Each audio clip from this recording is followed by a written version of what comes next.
March Madness is finally here. Some people are very excited about this. That's right. There's a full slate of games today. The first one begins shortly after noon Eastern. So CBS Sports college basketball insider Jon Rothstein has some last-minute advice for those of you struggling to finish your bracket.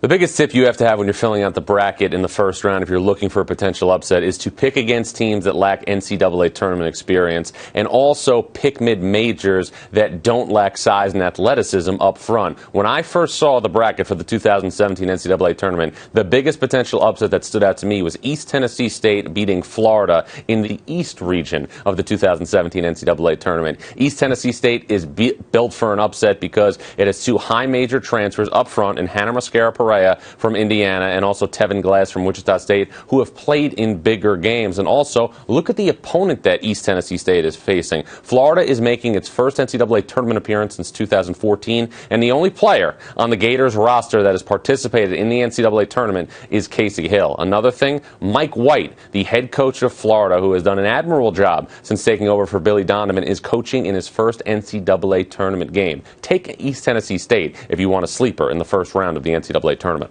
The region of prestige, the East region of the 2017 NCAA tournament, is clearly open for Duke to get to a regional final. However, the #1 overall seed and defending national champion Villanova Wildcats have a much more difficult road. If Villanova is to advance to the round of 32 as expected, it will have a war on its hands either against Wisconsin or Virginia Tech. And then if it advances to the Sweet 16, it could have a rematch with Virginia, who nearly beat the Wildcats earlier this season in South Philadelphia. When you look at the types of teams that have given Villanova issues this year, it's teams that have slowed the pace down and mucked up the game. Butler did that and beat Villanova twice this year, and also Virginia did that, as I mentioned earlier, and almost beat Villanova at home at the Wells Fargo Center in South Philadelphia. I like Duke to move on out of the East region to the Final Four in Glendale, Arizona.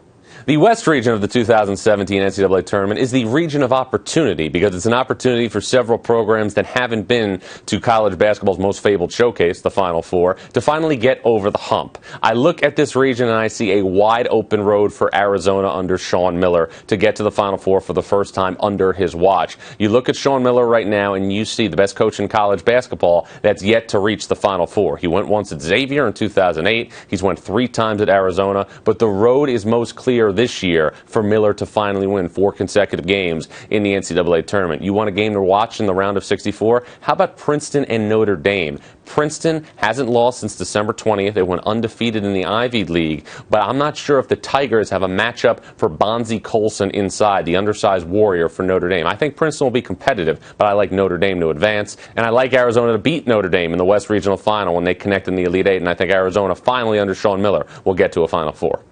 Kansas all season has dodged near losses by the skin of its teeth. They barely beat Kansas State at Fog Island Fieldhouse. They barely beat West Virginia at Fog Island Fieldhouse. And this Kansas team does not have the front court depth that Bill Self's team has had in past years. I look at a potential upset in the round of 32 with Miami beating Kansas in the round of 32 to march on to the Sweet 16. Why am I so bullish on the Hurricanes? Miami has 3 players back from last year's team that reached the Sweet 16 under Jim Larrañaga: Jaquan Newton, Davon Reed, and Kamari Murphy. And the aforementioned head coach, Jim Larrañaga, has already led a program to a Final Four in 2006 when he was at George Mason, and was also National Coach of the Year in 2013. And I like Miami to advance to the Elite Eight, where will ultimately lose to Louisville as Louisville marches on to the Final Four out of the Midwest region, also known as the Region of Chaos.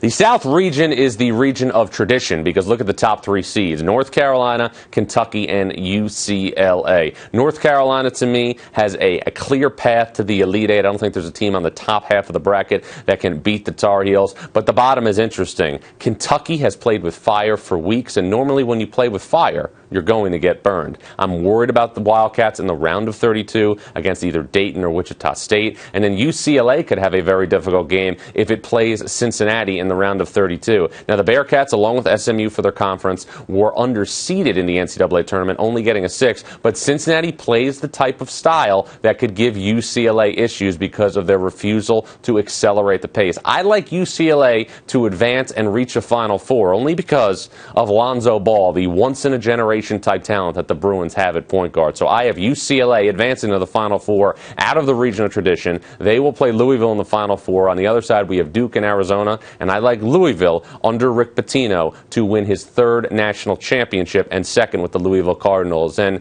it's all just a little bit of history repeating. Last year, when Villanova lost in the Big East tournament title game to Seton Hall, Rick Pitino sent J-Red a text message and said, "This may be a blessing in disguise because you're not going to be a trendy pick to win the national title because you didn't win your conference tournament." I see the same thing happening with Louisville in 2017.